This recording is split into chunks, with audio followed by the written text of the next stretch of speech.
কর্তব্যে বিমূঢ় হয়, সিদ্ধান্তহীনতায় ভোগে, যার শ্রুতি বিপত্তি ঘটে, সে মানুষের তো পতন হওয়ার কথা।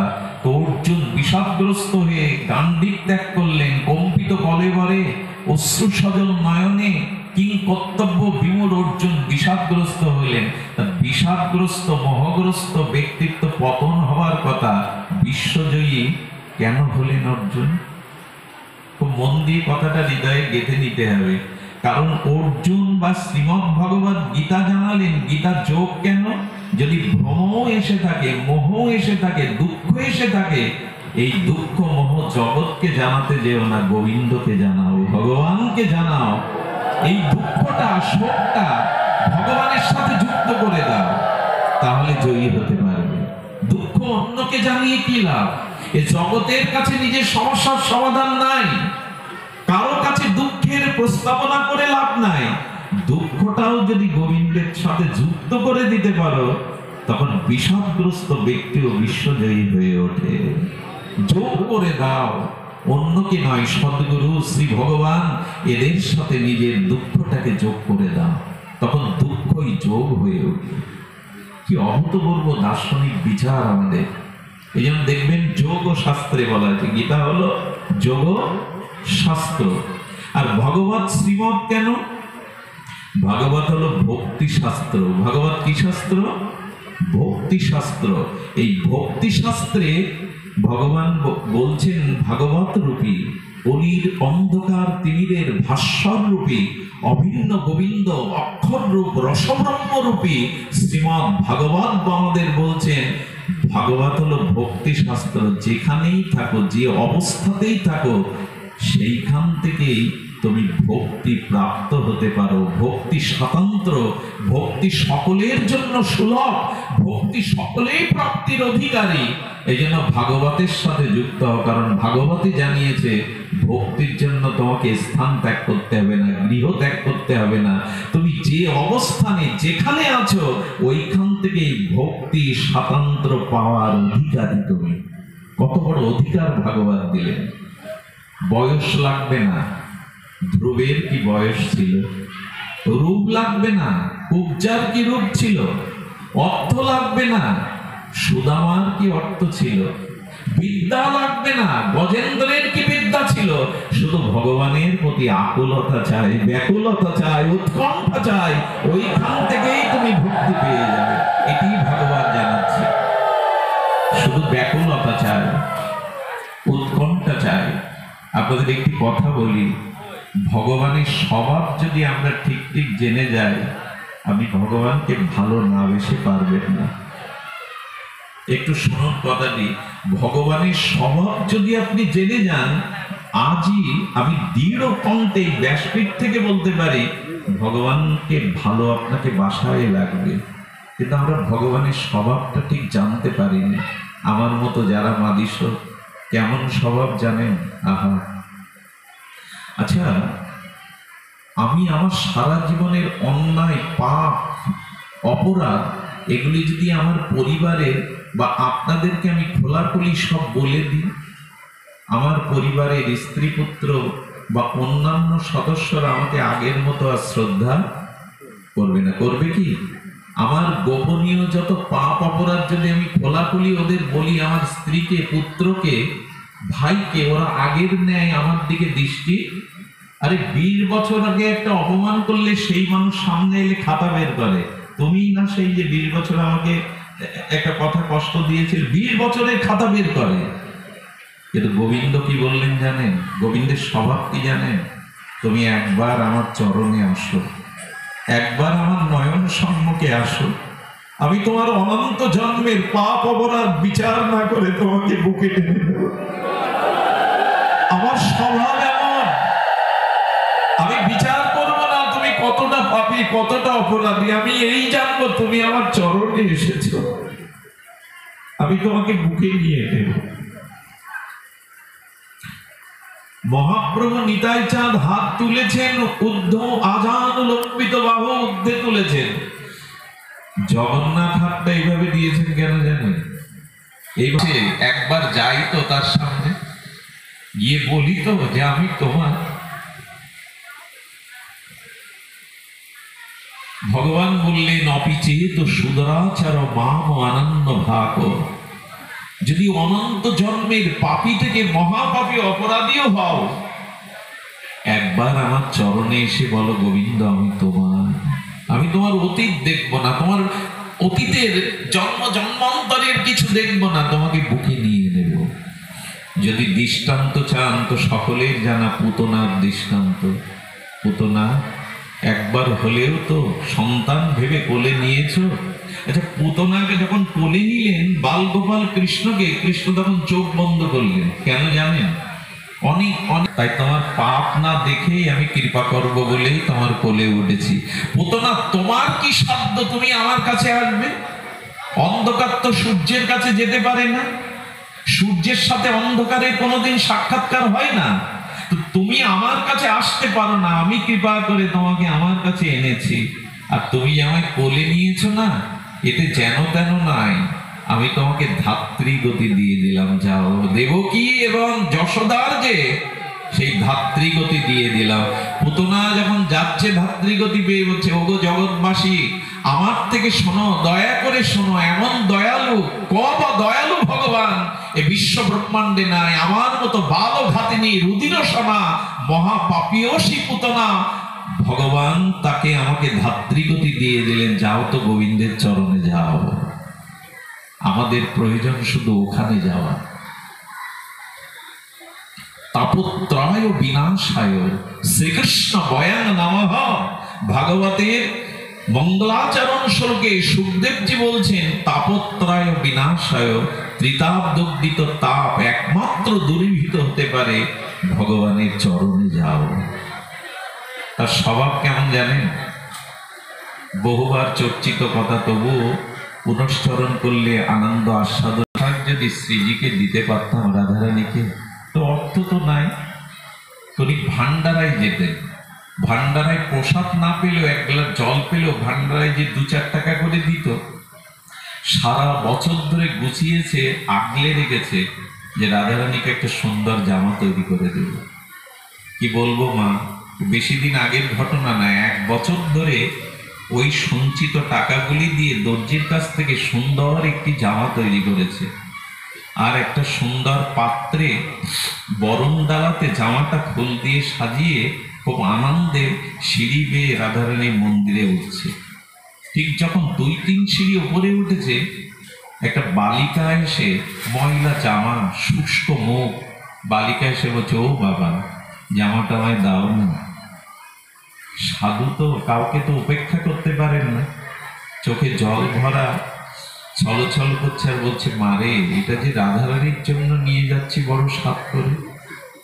বলে, রাধারানীর তো অনেকগুলো আছে, আমার তো নাই, দাও না আমায়। বাবা নীরব হয়ে দাঁড়িয়ে আছে। হঠাৎ করে মেয়েটা সেই জামাটা নিয়েই দৌড় দিল। রাধারানীকে জামাটা না দিতে পারে মনের ব্যথায় ওখানে বসে বসে কাঁদছে। আজ আর মন্দিরে গিয়ে ঠাকুরানীর মুখ দেখাবো কি করে? ওনার সাথে যে ভজন সঙ্গী ছিল, শেষে বলছে, তুমি এখানে বসে, এটি একবার উপরে যাও, শ্রীজিকে দেখে এসো, ঠাকুরানীকে প্রেমময়ীকে দেখে এসো। বলে, কি দেখবো, যাওয়ার মুখ নেই তো। বলে, আরে তোমার জামাটাই পরে লালডিকে কি অপরূপ দেখাচ্ছে, একবার দেখে এসো। তুমি দেখে এসো। বলে, কেন উপহাস করছো?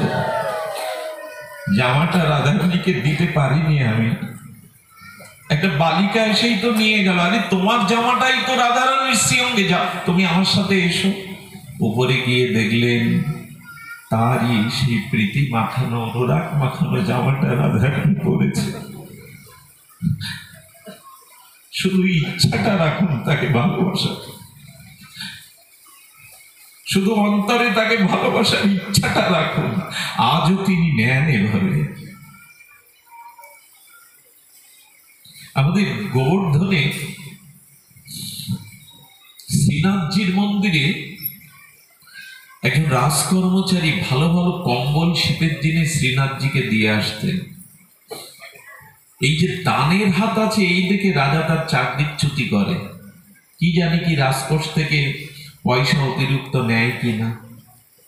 যখন তার পয়সা নেই, শীতকালে এসেছে, তিনি শ্রীনাথজিকে একটা কম্বল দেওয়ার কথা চিন্তা করে দেখছেন, তার হাতে কোনো পয়সা নাই। তো সেই সময় একটা দামি তার কলম ছিল, 5 টাকা কলমটা বিক্রি করে একটা হালকা কাপড় এনে সেলাই করে কম্বলটা নিয়ে শ্রীনাথজির মন্দিরের সেবককে বলছেন, এটা একটু দিও। শ্রীনাথজিকে 2-4টে কম্বল পরানো হয় শীতের সময়। তো ওই দামি, অল্প দামি দেখে না ওই কম্বলটা, চাদরটা রেখে দিয়েছে, ওটা আর পরায়নি।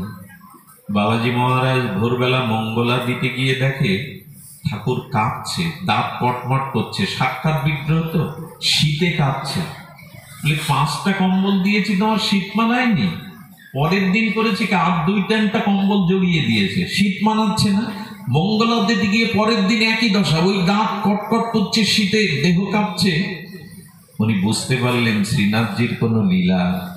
সেবককে ডেকে বললেন, কোন ভক্ত শ্রীনাথজির কোনো বস্ত্র কি দিয়ে গেছে আজ 2-3 দিনের মধ্যে?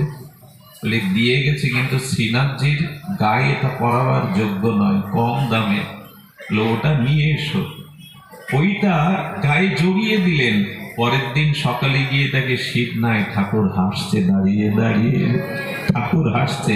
ওটাই চাইছিলেন, ওই যে প্রেম ভক্তি নিয়ে দিয়ে গেছে নিবেদন করতে, ওটাই চাইছিলেন। ঠাকুরের স্বভাব কেমন শুনবেন? আমি আবেগ তাড়িত হয়ে পড়ছি কেন জানি না। আবেগ ভালো জিনিস নয় ব্যাসপীঠে, কিন্তু নিজেকে সামাল দিতে পারি না। তার স্বভাব কেমন জানেন? আপনারা যারা এসেছেন মহাভাগবতগণ, এখন যদি আমি আপনাদের কলার খোসা কেটে দিই, কেউ খাবেন না, সে দেওয়াটাকে আপনারা অপমান বোধ করবেন। কিন্তু বিদুরানী তো কলার খোসাটাই দিয়েছিল। সেই কলার খোসা থেকে বিদুরানীকে তিরস্কার করেছিল বিদুর। একটু সহ্য করতে পারলেন না, বাজার থেকে এই ননি এনেছি, ক্ষীর এনেছি, দাও, মাখন এনেছি, তুলে দাও। যখনই মাখন আর ক্ষীর দিয়ে দিল, ভগবান ব্যতীত হয়ে বললেন, বিদুর। বিদুরকে তিরস্কার করতেন। অনেক দিন পরে একটু প্রেমের আস্বাদন করছিলাম, কলার খোসার মধ্যে আমি পরমানন্দ প্রেম আস্বাদন করছিলাম, তুমি কেন বাধা দিয়ে দিলে? তোমার মাখন মিষ্টি আমার কাছে অত প্রিয় না, যতটা কলার খোসাটা আমার কাছে প্রিয়। আসলে ভগবানের কাছে খোসাও প্রিয় নাই, ননি মাখনও প্রিয় না, হৃদয়ের প্রেমটাই প্রিয়। হৃদয়ের প্রেমটাই তিনি আস্বাদন করেন, প্রেমই তার আস্বাদনের বিষয়। এত স্বভাব যে কলার খোসা দিয়েছে, তাই পরমানন্দ খেয়ে বলছেন, অনেকদিন পর হস্তিনাপুরে আমি পরম আস্বাদন পেলাম। ভগবানের স্বভাব কেমন জানেন? মধ্যরাত্রে, আগামীকাল লঙ্কায় রাবণের সাথে প্রভুর যুদ্ধ, তার আগের রাত্রি বিভীষণ এসেছে, রাবণের ভাই। জাম্ববান, সুগ্রীব, রাজনীতিবিদ, তারা কূটনীতিবিদ, তারা বলছে, প্রভু শত্রুর ভাইকে আশ্রয় দেওয়া উচিত নয়, শত্রুর, আগামীকাল যুদ্ধ, শত্রুর ভাই এসেছে, তাকে আশ্রয় দিয়েন না। রামচন্দ্র বললেন, রাজনৈতিক বিশ্লেষণে তোমাদের যুক্তি নেওয়ার মতো, কিন্তু তোমরা যেমন তোমাদের যুক্তিতে কথা বলছো, তেমন আমারও একটা অভিপ্রায় আছে, আমার একটা স্বভাব আছে। এই দেখুন ভগবানের স্বভাব। কি স্বভাব জানো? শত্রু মিত্র পাপিতানি যে একবার আমার চরণে শরণাগতিতে আসে, আমি তাকে সর্বস্ব দিয়ে আপন করে নিই। এর থেকে বড় ভরসা কোথায় পাবো আমরা? শত্রুর ভাই বিভীষণ এসে মধ্যরাত্রে, দিনের বেলায় না। প্রভু বললেন, শত্রুর ভাইকে আশ্রয় দেওয়া রাজনৈতিক বিজ্ঞতার পরিচয় নয়, কিন্তু আমারও একটা স্বভাব আছে বিভীষণ, হ্যাঁ, যে আমার চরণে একবার আসে, আমি তাকে চিরদিনের মতো আমার করে নিই। কাকে পাবেন এই স্বভাবে? ভগবানের স্বভাবটা যথাযথ জানলে আর কাউকে ভালোবাসতে পারবেন না, ভগবানকেই ভালোবাসতেই হবে। বিভীষণকে রাজ তিলক করে দিলেন। আরে বাবা, মধ্যরাত্রেই রাজ তিলক করে বলে লঙ্কেশ ডাকছেন, আপনিই লঙ্কার অধিপতি। এখনো আসতে পারলো না, যুদ্ধ শেষ হলো না, ওনাকে লঙ্কার রাজত্ব দিয়ে দিলেন রঘুপতি রামচন্দ্র। বিভীষণের এইরূপ রাজ তিলক দেখে সুগ্রীব, জাম্ববান তারা বলছে, প্রভু বিভীষণ আজ আত্মসমর্পণ করেছে, ওকে রাজতিলক দিয়ে দিলে জানকীকে সমর্পণ করে বলে, প্রভু আমি আপনার চরণে শরণাগত হলাম, রাজ্য কাকে দিবেন?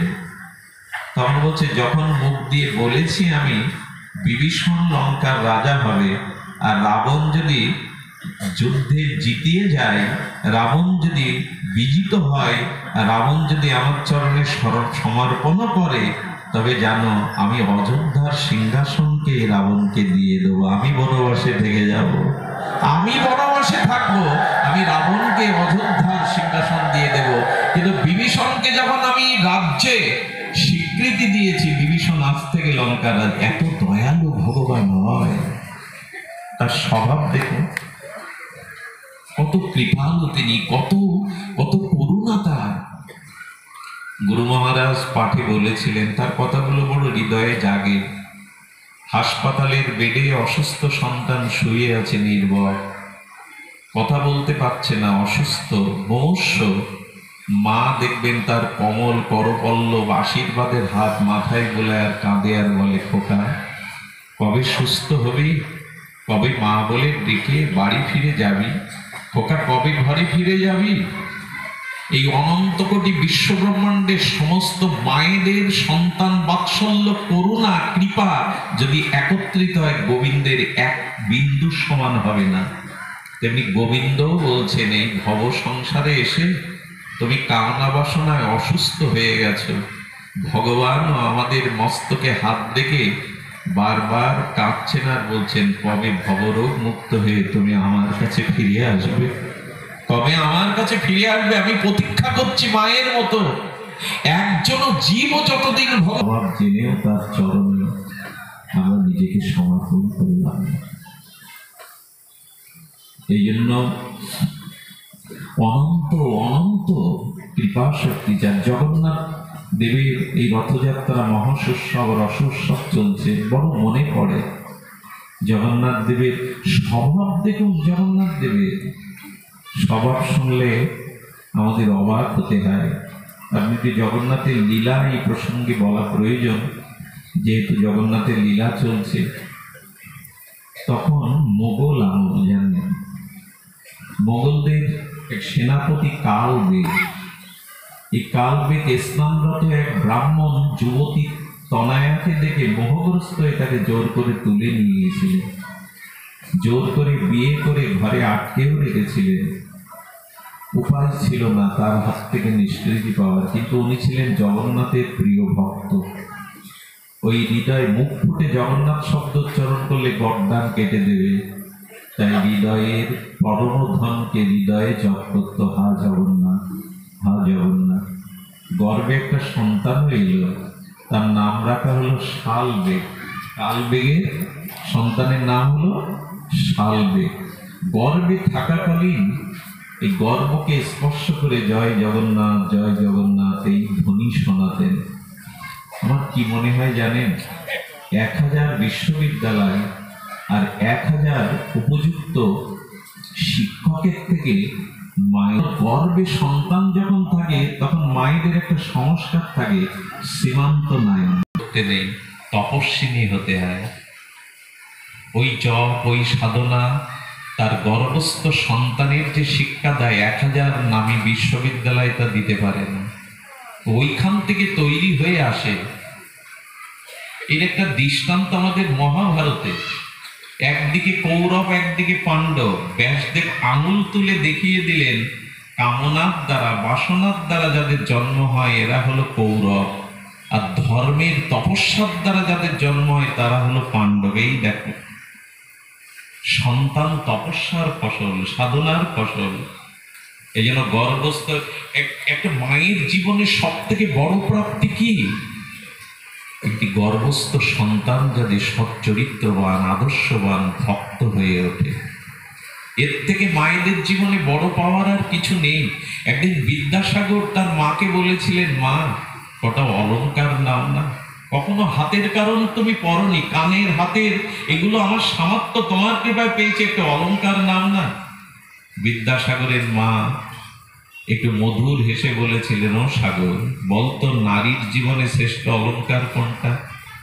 হাতের, কানের, গলা?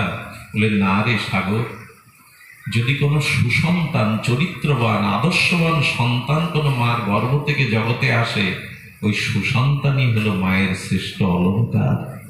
তোর মতো ছেলে যার, তার থেকে বড় অলংকার জানিস সাগর? আমি রাস্তা দিয়ে যেতে গেলে অনেকে এসে প্রণাম করে, দূর থেকে বলে ওই বিদ্যাসাগরের মা যাচ্ছে। এই কথাগুলো আমরা ভুলতে বসেছি। কামনার দ্বারা, বাসনার দ্বারা যারা আছে তারাই দুর্যোধন হয়, তারাই লোকের ঘরে আগুন দেয়, অন্যকে বিষ খাইয়ে মারে, তারা দ্রৌপদীর বস্ত্রহরণের জন্য উন্মুক্ত হয়। এদের কামের দ্বারা জন্ম হয়েছে, ভজনের দ্বারা নয়। এই জন্য মায়েদের, এই ভারতীয় মায়েদের অনেক দায়িত্ব, কারণ এখানেই যুগ যুগে এসেছিলেন এই মহামানবরা। তোমাদের হাতেই এই জাতির দায়িত্ব। এই জন্য রামচন্দ্র মা জানকীকে পঞ্চম মাস গর্ভবতী মা জানকীকে বাল্মীকির আশ্রমে বনবাসী রূপে দিয়ে এসেছিল। তার কারণ, এই ঐশ্বর্যের মধ্যে থাকলে রাজপুরীতে সন্তান চরিত্রবান, আদর্শবান হতে বাধাগ্রস্ত হবে, তাই ঋষিমুনির আশ্রমে রেখে এসেছিলেন। যে কথা বলছিলাম, শালবেগ মার গর্ভ থেকেই জগন্নাথের নাম পেয়েছিলেন।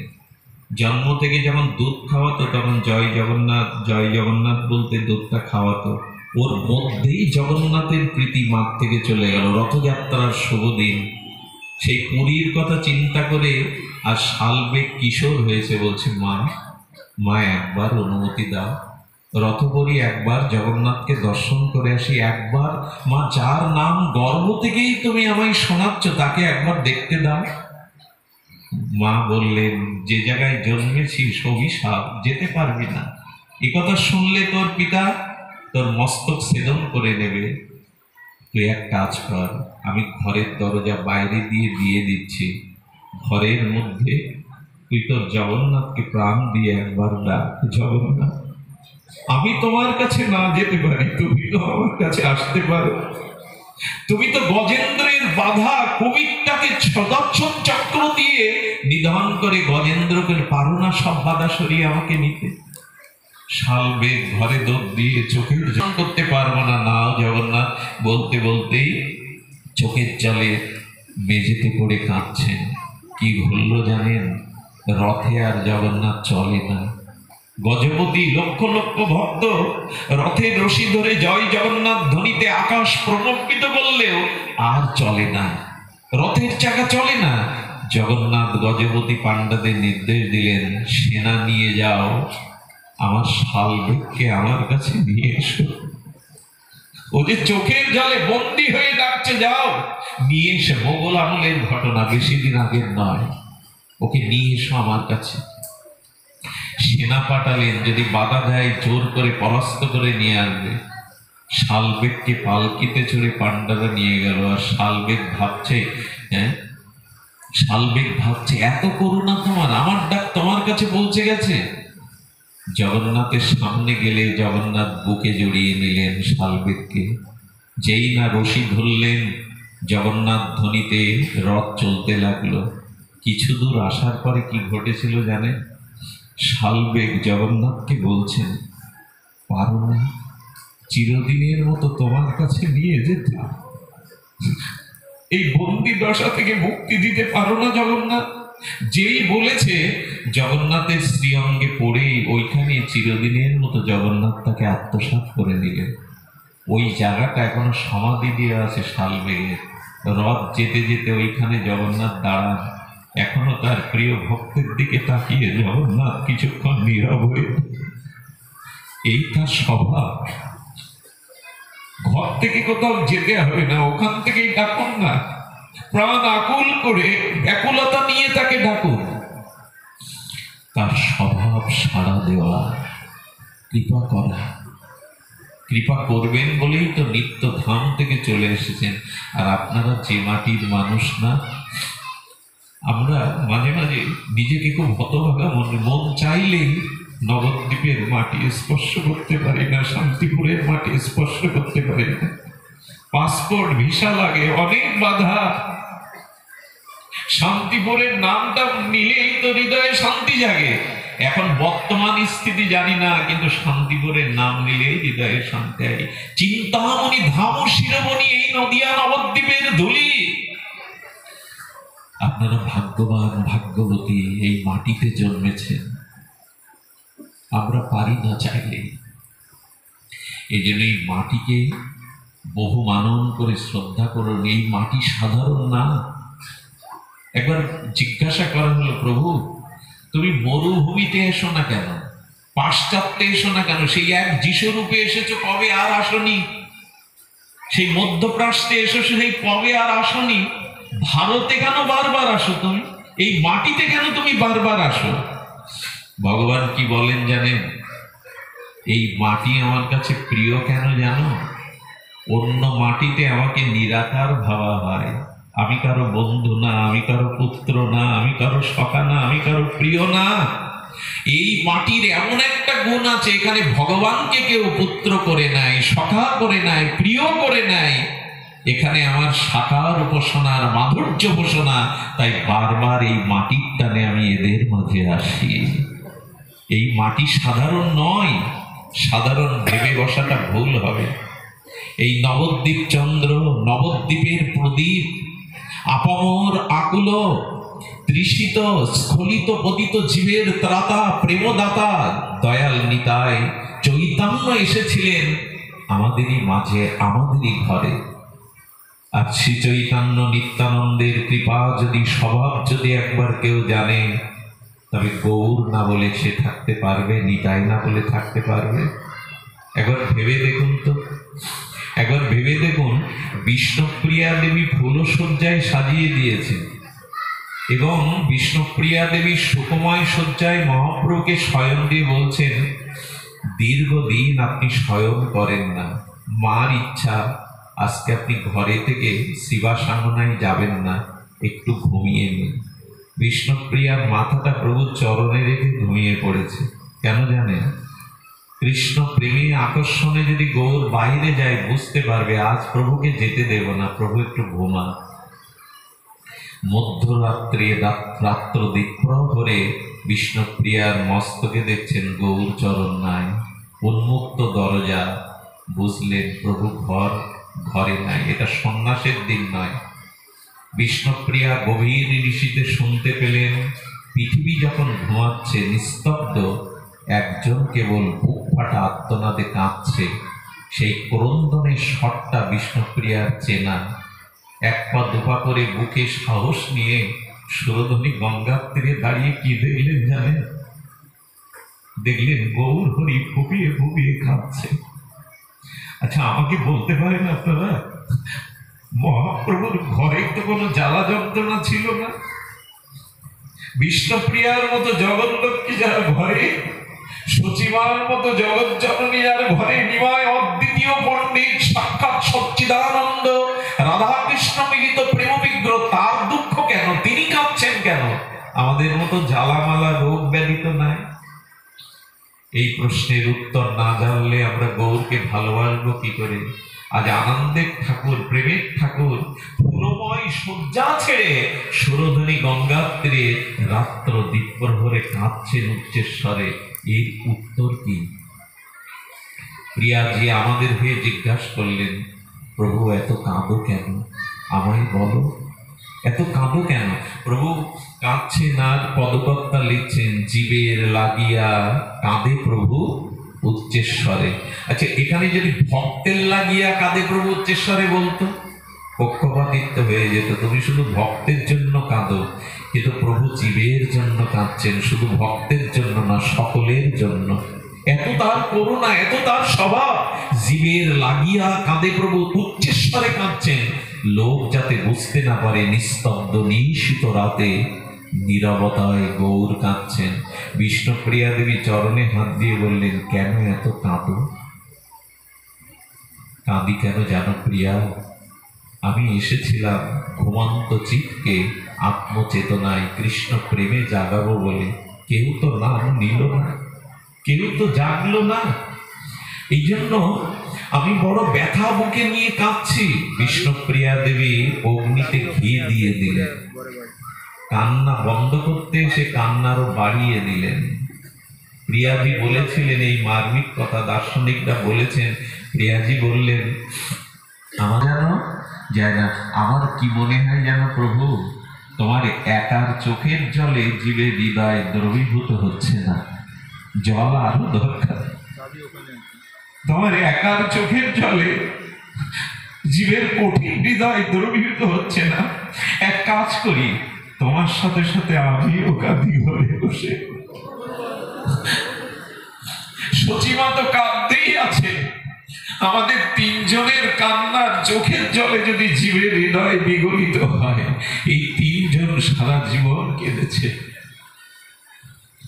এই চোখের জলের মূল্য কি দেব আমরা? ভগবান কাঁদছেন এই ধরার ধুলিতে, এই নবদ্বীপের নদিয়ার মাটিতে।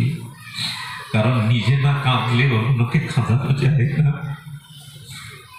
যদি কান্নার কথা বলেন, এত বলছো কেন?